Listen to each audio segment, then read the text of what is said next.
Hello guys, क्या हाल चाल। बढ़िया एकदम। मैं हूं तुषार भूषण सिंह और ये है आपका ब्यूटीफुल सा चैनल रीडिंग मान्य। तो आज हम क्या पढ़ने वाले हैं, आज हम पढ़ने वाले हैं फाइकोमाइसीटीज के बारे में और ये हमारा लेक्चर नंबर 2.12।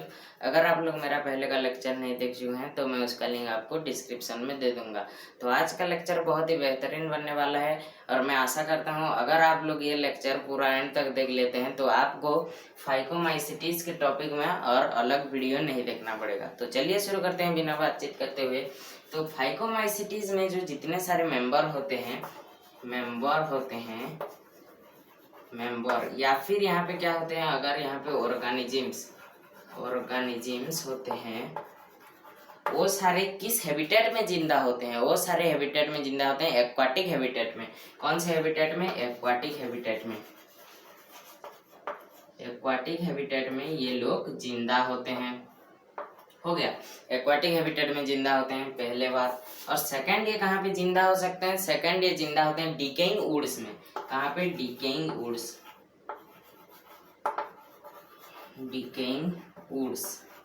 वुड्स में ये लोग जिंदा होते हैं, डिकेइंग वुड्स में। और ये कहाँ पे जिंदा होते हैं? ये ज्यादातर जिंदा होते हैं मॉइस्ट प्लेसेस में। कौन से प्लेसेस में? मॉइस्ट प्लेसेस में।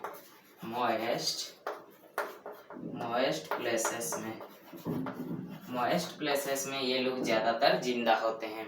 ये तो हमारा पहला पॉइंट यहाँ पे खत्म होता है ये कि ये फाउंड कहाँ पे होते हैं, इनका लोकेशन। हमें पहला पॉइंट में दिया है इनका लोकेशन, ये कहाँ पे फाउंड होते हैं। अभी हम देखते हैं नेक्स्ट पॉइंट। दीज आर क्या होते हैं? ये ऑब्लिगेट पैरासाइट्स ऑन प्लांट्स। क्या? Obligate parasites on plants. Obligate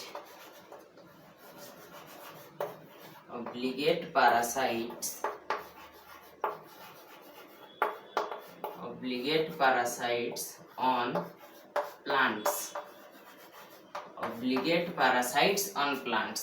तो ये क्या हुआ? ऑब्लिगेट मतलब यहाँ पे क्या है? ऑब्लिगेट मतलब है यहाँ पे कंपल्सरी।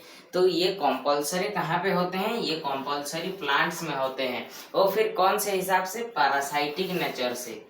पैरासाइटिक नेचर मतलब यहाँ पे क्या है? ये फूड के लिए जिस प्लांट के ऊपर रहे होंगे, जिस प्लांट के ऊपर ये रह के जिंदा होते हैं, उस प्लांट के ऊपर ये क्या करते हैं? फूड के लिए डिपेंड करते हैं। क्या करते हैं? डिपेंड करते हैं। हो गया, इतना दूर तक बात क्लियर है। अभी हम देखते हैं माइसेलियम जो होते हैं, माइसेलियम में क्या प्रेजेंट होता है? Mycelium are aseptate. क्या होते हैं माइसेलियम? एसेप्टेट होते हैं। एसेप्टेट। तो यहाँ से हमें क्या पता चल रहा है कि इनके बॉडी में क्या सेप्टेट प्रेजेंट नहीं होता है। क्या प्रेजेंट नहीं होता है? Septate is not present. Septate यहाँ पे प्रेजेंट नहीं होता है। तो ये सेप्टेट प्रेजेंट नहीं होने के वजह से ये क्या होते हैं? ये सिनोसाइटिक होते हैं।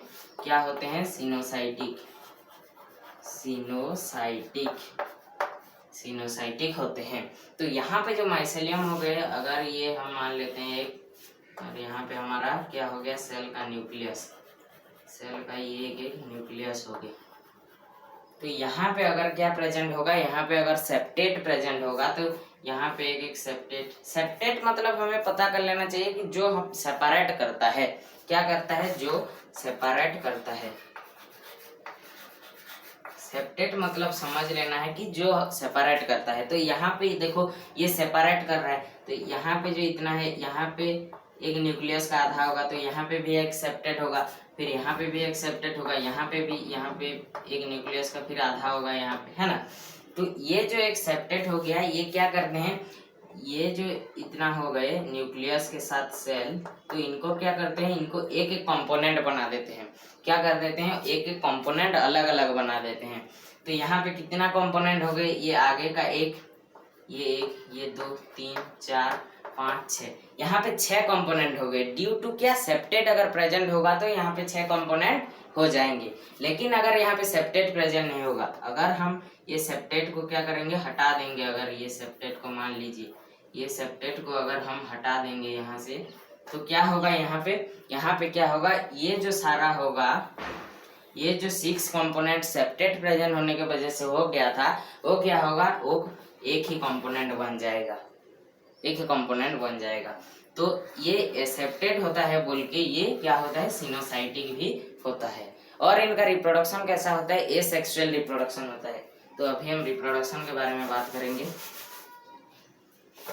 रिप्रोडक्शन इनका कैसा होता है, एसेक्सुअल होता है।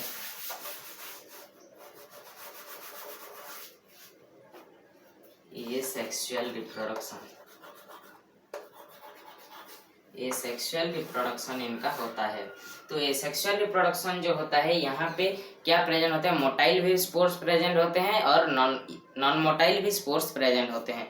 मोटाइल मतलब क्या है, जो स्पोर मोशन करता है, और नॉन मोटाइल मतलब क्या है, जो स्पोर मोशन नहीं करता है। इतना बात है सिर्फ। तो ए सेक्सुअल में जो मोटाइल जो होते हैं उसको हम क्या बोलते हैं, जू स्पोर्स बोलते हैं, और जो नॉन मोटाइल होते हैं उसको हम बोलते हैं एप्लानोस्पोर्स।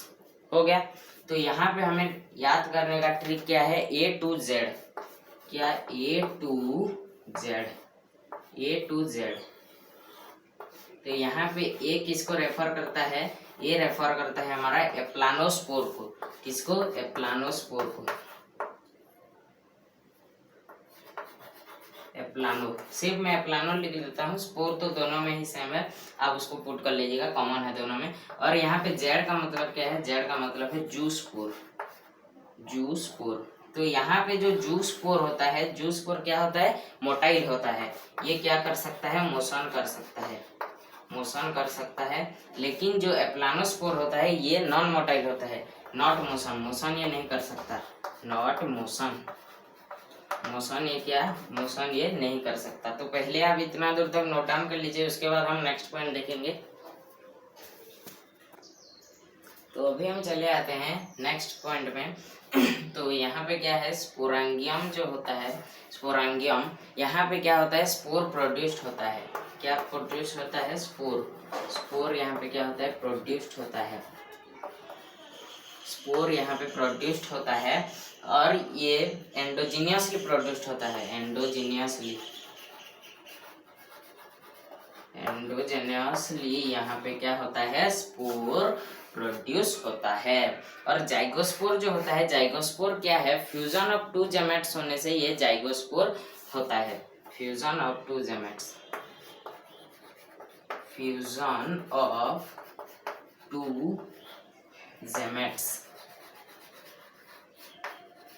फ्यूजन ऑफ टू जेमेट्स होने से ये जाइगोस्पोर होता है। तो जाइगोस्पोर में जो जेमेट प्रेजेंट होते हैं, ये दो ठो जो जेमेट प्रेजेंट होते हैं, ये सिमिलर स्ट्रक्चर का भी हो सकते हैं और डिसिमिलर स्ट्रक्चर का भी हो सकते हैं। तो जो सिमिलर स्ट्रक्चर होते हैं, सिमिलर स्ट्रक्चर जो होते हैं, इनको हम क्या बोलते हैं, आइसोगेमस बोलते हैं, आइसोगेमस बोलते हैं। तो इनका शेप और साइज दोनों का सेम होता है। तो अगर ये दो ठो सेल जो हो गए, ये क्या हो जाएंगे, ये आपस में क्या हो जाएंगे, सिमिलर हो जाएंगे। और अगर डिसिमिलर देखते हैं हम, डिसिमिलर अगर हम देखेंगे, तो डिसिमिलर जो होते हैं उनको हम क्या बोलते हैं, एनिसोगेमस, एनिसोगेमस या फिर ओओगेमस, एनिसोगेमस या फिर ओओगेमस बोलते हैं। तो इनका स्ट्रक्चर कैसा होता है, इनका स्ट्रक्चर पूरा अलग अलग हो जाएगा। अगर थोड़ा एक कर्व टाइप का ऐसे हुआ और यहाँ पे न्यूक्लियस हुआ तो एक बहुत छोटा टाइप का हो जाएगा। तो इनका क्या है, स्ट्रक्चर सेम नहीं है, शेप साइज कुछ भी सेम नहीं है। तो अभी हम देखते हैं इनके एग्जाम्पल कौन कौन सा होता है। फाइकोमाइसिटीज का एग्जाम्पल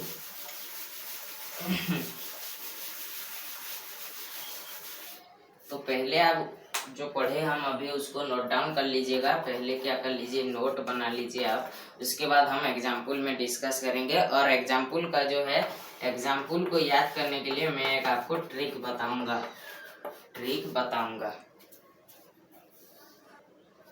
तो अभी हम चले आते हैं फाइकोमाइसिटीज के एग्जाम्पल में। तो पहला एग्जाम्पल यहाँ पे होता क्या है, पहला एग्जाम्पल है अल्ब्यूगो, पहला एग्जाम्पल है अल्ब्यूगो।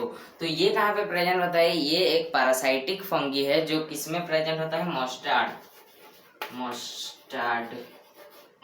प्लांट में प्रेजेंट होता है। तो ये जो मस्टर्ड प्लांट में प्रेजेंट होता है, ये क्या करता है, ये उनके लीफ जो होता है, उनके क्या जो लीफ जो होता है यहाँ पे व्हाइट व्हाइट स्पॉट क्रिएट करता है। ये आप याद कर रहे होंगे, हम पढ़ चुके हैं कौन से लेक्चर में, 2.11 ए में हम इसको कंप्लीट कर चुके हैं। अगर आप लोग वो लेक्चर नहीं देख चुके हैं तो मैं उसका लिंक आपको डिस्क्रिप्शन में दे दूंगा। तो यहाँ पे तो ये हो गया हमारा फर्स्ट एग्जाम्पल। सेकंड एग्जाम्पल यहाँ पे क्या होता है, Rhizopus. Rhizopus is the second example. इसको हम और भी क्या बोलते हैं, ब्रेड मोल्ड। क्या बोलते हैं, bread mould. Bread mould, bread mould भी बोलते हैं। और यहाँ पे हमारा थर्ड एग्जाम्पल क्या है, थर्ड एग्जाम्पल है म्यूकर। थर्ड एग्जाम्पल क्या है, म्यूकर। तो यहाँ पे हमारा ट्रिक क्या आता है, RAM, रैम। रैम या फिर आप राम भी बोल सकते हैं, रैम या फिर राम। तो आर में क्या आ जाएगा, आर में आ जाएगा आपका राइजोपस, ए में आ गया अल्ब्यूगो और एम में आ गया म्यूकर। तो इसमें हमारा आज का लेक्चर होता है एंड हमारा आगे का लेक्चर आता रहेगा। आप लोग प्लीज देखते रहना, लाइक करते रहना और मेरे चैनल में जो न्यू है प्लीज मेरे चैनल को सब्सक्राइब भी कर देना। तब के लिए बाय बाय।